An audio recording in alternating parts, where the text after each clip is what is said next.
Over the last 6 months, Shropshire has been forced to contend with wave after wave of extreme weather, and some people believe climate change could be to blame. The year began with heavy snowfalls across most parts of the county, which left motorists stranded and householders exposed. This was followed in March by some of the strongest winds in years, uprooting trees and damaging homes. But just a few weeks later, and we were treated to glorious sunshine as Shropshire basked during April and May. The extreme weather wasn't missing for long, however, as the area suffered 2 months of destruction due to wet weather, and these people were right at the sharp end of the carnage. When we saw it was Thursday morning at 7 o'clock when we got up, and a scene of absolute devastation. We walked down the road to see the extent of the devastation. Found that a tree was down and a number of neighbours, we got together and chainsawed that and got it out of the way. But we're left with years of work.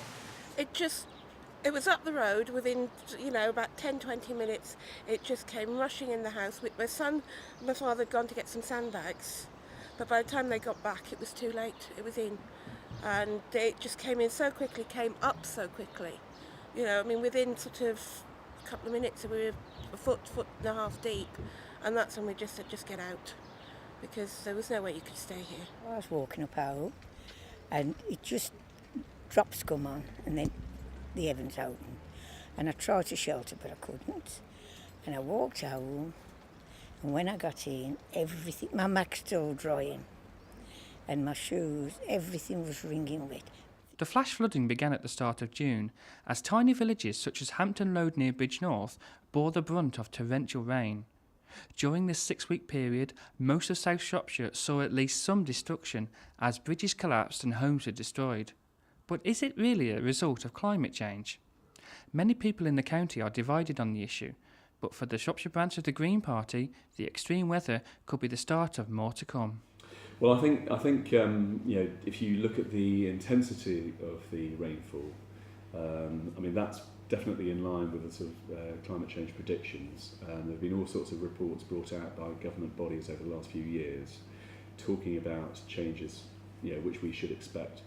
One of the main changes, though, they're sort of expecting in the next 20-30 years is hotter, drier summers. So this is not quite sort of in line with those. But certainly the predictions for winter are that the rainfall will be very, very intense. And basically, across the world, you can see a sort of increasing extremity in the climate. Freak storms, hurricanes hitting Birmingham, things which we're not quite used to. Now, some people say it's too early to say that it's climate change, but I think this is a wake-up call that this is happening. It is affecting people. It's closing down hospitals. It's doing all sorts of very serious things which have an economic damage, and to ignore it would be wrong. In support of the Green Party, many members of the scientific community believe that climate change is set to become worse.